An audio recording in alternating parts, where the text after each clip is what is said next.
خوږو دوستانو، زه چې نن د کوم سندرغاړي ژوندلیک تاسو ته وړاندې کوم، دا یو داسې سندرغاړی دی چې د ماشومتوبه څخه ونیسه بیا تر اوسه پورې اوس هم شکر دی ژوندی دی. بل یې په ټول ژوند د هیڅ یو بل کار نه دی کړی بغیر د خپلې مورنۍ ژبې د خدمت. خوږو دوستانو، د دې سندرغاړي نوم دی سردار علي او تخلص یې ټکر دی. ځکه ټکر دی چې د مردان د یو ډیر مشهور کلی ټکر نوم به تاسو ډیر اوریدلی. په دې کې د باچا خان بابا د لښکر سره یو پیښه سوې وه 12 اګست فقط د پاکستان د جوړېدو یو کال بعد.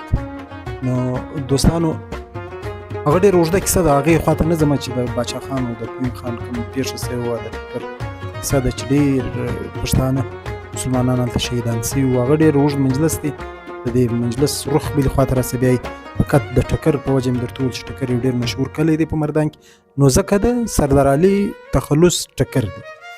او د سردار علي ټکر د پلار نوم زرنوش خان دی چې یو سیاسي مشر دی، ډېر مشهور کس و.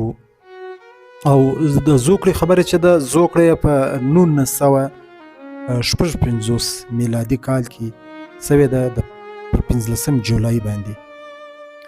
او زده کړې په خپل کلي ټکر کې تر 10 ټولګي پورې کړي دي. بیا د ګورمنټ کالج مردان څخه FEC کړې ده، یعنی 12 پاس کړي دي. بیا د پېښور پوهنتون څخه د انجینرینګ په څانګه کې میکانیکل انجینرینګ ډیګري اخیستې ده. قط پر دا ډیګري بسنه نه ده کړې.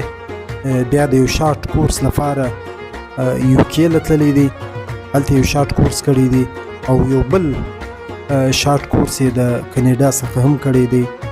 او د موسیقي سفر یې داسې کړی دی د ټکر صاحب، د سردار علي ټکر صاحب د خپلې الفاظ دي. ټکر صاحب وایي چې زه لا ماشوم وم، ریډیو به مې اورېدله، دومره د ریډیو شوقي وم چې د ډوډۍ خوړلو پر وخت بلا ما ریډیو لګولې وه، نه به مې بندوله. خو بیا به پلار راته وویل چې د ډوډۍ خوړلو پر وخت ریډیو بندوه، دا ګناه لري، دلته سړی ریډیو نه لګوي، ډوډۍ چې سړی خوري فقط ډوډۍ ته متوجه کېږي. خو بیا به زموږ ریډیو زما پلار بنده کړله. سردار علي ټکر صاحب په خپله وایي چې کله کله به ما وژړل هم په دې وجه چې ولې دې زما ریډیو بنده کړه، دومره یې شوقي وم د ریډیو. او ګران کار وای زما لپاره دا و چې زه په یو داسې کورنۍ کې زما سترګې غړېدلې وې چې هغه یو سیاسي کورنۍ وه. هلته موسیقي اورېدل یا موسیقي غږول ډېر ګران کار و. وایي د ټکر صاحب وایي چې زه به په خپلو پټو کې ګرځېدم او هم مې شپېلۍ په خپله زده کړې ده، هم مې رباب او ستار په خپله زده کړې دی. هېڅ یو استاد زه نه لرم. او ارمونیم چې کوم دی، دا باجه چې ورته وایي، ارمونیم یې وایي د اباسین آرټ کونسل کې د سردار استاد څخه زده کړی دی. څه وخت چې ملال یوسفزۍ ایوارډ اخیستی، هم سردار علي ټکر صاحب هلته یو ترانه ویلې وه، بي بي شیرین ترانه چې ډېره مشهوره شوله. او که د سردار علي ټکر صاحب د ایوارډو خبرو وکړو، نو سردار علي ټکر صاحب په خپل ژوند کې ډیر ایوارډونه اخیستي دي. په 1996 کې د صدر فاروق لغاري لخوا صدارتي ایوارډ ورکړل شوی دی. او په 1919 کې د حسن کارکردګي صدارتي ایوارډ ورکړل شوی دی. او د پښتون نړیوال کانفرنس ګولډ میډل ورکول شوی دی. د خیبر پښتونخوا د گورنر لخوا څخه شیلډ ورکول شوی دی. د ډینمارک حکومت له فلوه څخه هم د رحمان بابا پر کلام باندې ایوارډ ورکول شوی دی. او د انډیا پیس فارم لخوا څخه هم 2 واره ایوارډونه ورکول شوي دي. د اسلام آباد کلچر لخوا څخه هم ایوارډونه ورکول شوي دي. د PTV له فلوه څخه هم ایوارډونه ورکول شوي دي. خوږو دوستانو، سردار علي ټکر چې څومره ډیر کلامونه ویلي دي، خوږو دوستانو هغه د غني خان. خوږو دوستانو، د غني خان سره به تاسو ټول د غني خان د نوم سره آشنا یاست. غني خان د پښتو یو ډیر فلسفي شاعر دی او دا د هم د یو سیاسي کورنۍ سره تعلق دی. د عبدالغفار خان ورپې باچا خان زوی دی. نو هغه یو ډیر مشهوره شاعر دی. سردار علي ټکر صاحب چې څه کلامونه ویلي دي څه نو نه اکثریت د دغه ویل دي، نور غیم ویل دي، رحمان بابا د خوشحال خان غټک حمزه بابا بیخي ډیر کلامونه ویلي دي. خو ډیر کلامونه چې دی او دی چې مشهوره سوی هم دی د غني خان په کلام باندې مشهوره سوی دی. د غني خان او د سردار علي ټکر تعلق داسې جوړ سوی دی. سردار علي ټکر صاحب وایي چې زه څه وخت په انجینرینګ یونیورسټي کې وم، زه چې اول وار هاسټل ته ولاړم یو هلک د خپلې کمرې پر دروازه باندې د غني خان یو شعر لیکلی و: تقوا زر شپې شي جمع د عشق یو ساعت ترې جوړ شي، د تقوا زر شپې شي جمع د عشق یو ساعت ترې جوړ شي، څه په ناز غني ته خاندي چې دلبر دلبر کوي. دی وایي ما چې دا واورېدی بلکل داسې سومه چې بیا په ځان نه یم پوه سوی چې دا څومره خوندور کلام، دومره ښایسته کلام، بیخي مې خوښ سو. نو ورغلم د دې هلک څخه مې پوښتنه وکړله چې دا کلام د چا دی. هغه راته وویل دا د غني خان کلام دی او غني خان د باچا خان زوی دی او زما تره یعنی زما اکا کله کله غني خان ته ورځي. وای دا هلک راته ویل چې زما اکا غني خان ته کله کله ورځي، هغه دا کلام راوړی دی او ما دلته لیکلی دی، ماته هم وای ډېر خوند راکوي. نو له هغې ورځې بیا ما په غني خان پسې لټون شروع کړي چې زه د غني خان کتابونه پیدا کړم. خو سردار علي ټکر صاحب وایي چې زه به هر دکان له ورغلم هغه به راته ویل چې د غني خان پر کتابو خو بندیز دی، د غني خان کتابونه نسته، د هغو پر کتابو باندې بالکل بندیز و. بیا ما په یو لایبرري کې سردار علي ټکر صاحب وایي ما په یو لایبرري کې چې د هغې نوم د ایریا سټډي سنټر لایبرري وه، زه ورغلم د غني خان لومړی کتاب پلوشې په نامه کتاب و، ما هغه پیدا کړي. زه دومره خوشحاله سوم چې زما د خوشحالۍ انتها نه وه. زه ډېر خوشحاله سوم چې دا دی د غني خان کتاب خو مې پیدا کړ. خو ما لایبررین ته وویلې چې دا کتاب ما ته راکړه، زه یې صحیح سلامت تا ته بیرته راوړم. خو لایبررین راته وویلې چې سوال نسي پیدا کېدی، دا زموږ د ریکارډ کتاب دی، دا زموږ د لایبرري د ریکارډ دی، دا زه کتم تاسو ته نسم درکولی، دا دلې په لایبرري کې پروت دی. خو یوه خبرې راته وکړه لایبررین چې سردار علي ټکر صاحب که ته غواړې چې دا کتاب ووایې نو دلته خو زموږ خپل یو محدود وخت وي چې څوک دلته سټډي کوي، خو ستا لپاره زه دا رعایت کوم چې ته د سهار راهیسې تر ماښامه چې څومره هم دلته کښېنې ته کښېنستلی سې. زه به لا هم ستا لپاره دلې ناست یم په لایبرري کې چې تر څو ته دلې یې، زه به هم پابنده یم. نو بیا ما وایي داسې وکړو چې مال صحیح دی. وایي ده راته وویل ته د کولی شې چې دا کتاب په خپله ډایري کې ولیکې، په خپله کتابچه کې ولیکې. ما هم داسې وکړل چې قلم او کتابچه مې راواخیستل، قلم او کافي، خپله ډایري کې مې د دې مکمل شعرونه ولیکل ټول د دې کتاب.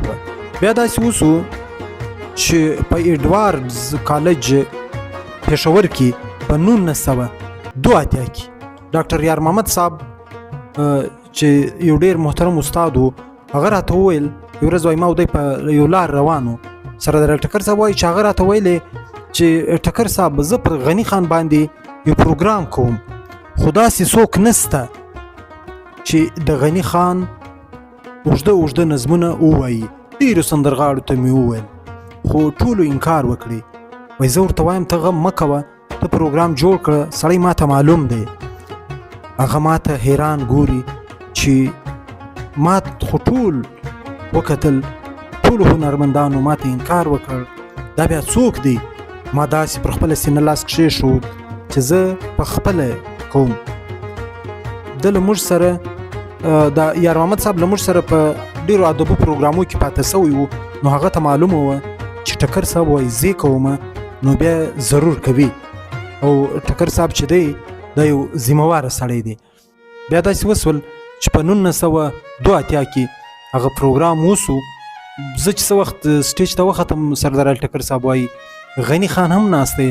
نو ما چې د غني خان کلامونه وویل، غني خان سره وایي خپل لمسي و، ده به المسیانو ته ویل چې هلکه لاسونه پړه کوئ هلکه لاسونه پړه کوئ وایي دا زما کلام دومره خوند ورکوي دا زما چې کوم څه وخت د دغه کلام وایي د غني خان نو له دې وخته د دوی یو تعلق جوړ سو سردار علي ټکر صاحب وایي چې زما د غني خان سره یو تعلق جوړ سو دلته بیا د غني خان پر دغه بندیز و بیا دی وایي زه ولاړم افغانستان ته هلته 2 کاله د باقاعده د غني خان دغه ریکارډ کړو نظمونه آزاد نظمونه او نور نظمونه هلته ریکارډ کړل ویې ویل داسې سردار علي ټکر صاحب وایي چې 14 کاله ما او د غني بابا دا تعلق و نو خوږو دوستانو سردار علي ټکر صاحب یو داسې څوک دی چې د ریډیو سره هم نږدې پاتې شوی دی د ټلویزیون سره هم پاتې شوی دی په ډیوه ریډیو په وی او ای ډیوه ریډیو کې هم دی پاتې شوی دی نتاک ما په خپله ټلیفون ورسره کړی دی هغه یو دومره خوش مزاج انسان و څه وخت به ټلیفون رخ سو ټلیفون به ولګېدی دومره به خوشحاله سو تا به ویلی چې یو بیخي زما نږدې قریب یو رشته دار سره مې ټلیفون ولګېدی دی به دومره خوشحاله سو په دومره خوش اخلاقي به له موږ سره خبرې کولې نو نه سم ویلی چې بیخي دا ټول خلک به ګواهي د دې څه شاعرانو د سره ټلیفون کوي عام اورېدونکو چې د سره به ټلیفون کوي چې له د سره پر ټلیفون څوک ملاو سو ډېر خوش اخلاق انسان و او د پښتو ډېر خدمت وکړي زه په دعوه سره ویلی سمه چې د سردار علي ټکر د غزلو شمیر کس بیخي په زرهاو دی چې بالکل شمیر معلوم نه دی چې د څومره سندرې څومره ټفې څومره کاکړۍ غاړي او د یو داسې هنر سردار علي ټکر صاحب ته خدای پاک ورکړی و چې په هر صنف کې د پښتو په هر صنف کې د یو جلا مهارت درلودی د کاکړۍ غاړي ویلې دي کې ټپې ویلې دي کې غزل ویلې ده کې سندره ویلې ده کې چاربیته ویلې ده کې آزاد نظمونه ویلې دي د غني خان غږ داسې ویلې دي چې بالکل بل سندرغاړي زه دا وایم چې په دعوه سره دا وایم چې بل سندرغاړي داسې نشي ویلی دی یو جلا خوند پکړی دی یو جلا انداز دی د سردار علي ټکر صاحب زما خپل ډیر خوشیږي نو خوږو دوستانو خدای پاک دې وکړي چې دا معلومات هسې خو د پښتو یو شعر دی که یو ټپه ده وایي ستا د ښایست ګلونه ډیر دي او جولۍ مې تنګه څه به کم ټولومه خوږو دوستانو خبره داسې ده که زه د سردار علي ټکر ما درته وویل د ده داسې سفر دی دوستانو تاسو د لږ اندازه ولګوئ چې دی په 1956 کې پیدا شوی نو دی وایي چې زه په ښه او بد پوه شوی یم بیا خاص کر دی وایي زه چې په 8م جماعت کې هم باقاعده د موسیقي سفر شروع کړی دی نو تاسو په خپل اندازه ولګوئ نو پر دې باندې که زه مفصل مجلس کوم چې دی چیرې غزل ویلي دي په کوم ځای کې دا کم سے کم 4-5 غنټې کې لا هم نه راغونډېږي نو دوستانو خدای پاک دې وکړي چې دا لږ معلومات د سردار علي ټکر صاحب په باره کې ستاسو خوښ شوی وي خو خوږو دوستانو زه تاسو څخه هر وار دا خواست کوم که چیرې ستاسو دا زما ویډیو خوښ شوي زموږ چینل درسره سبسکرایب کوئ لایک کوئ او یو کمنټ کوئ دوستانو کمنټ دا پیدا لري چې ما ته معلوم سي چې کم دوست زموږ کم ملګري زموږ دلته د موږ دلته بیا معلومیږي نو بیا موږ خوشاله کیږو چې زموږ پلاني ملګري زموږ دغه کتلې د ویډیو کتلې خوږو دوستانو تر راتلونکي ویډیو مې پر لوی او بخښونکي خدای سپارم په مخ هم ښه ژوندي اوسئ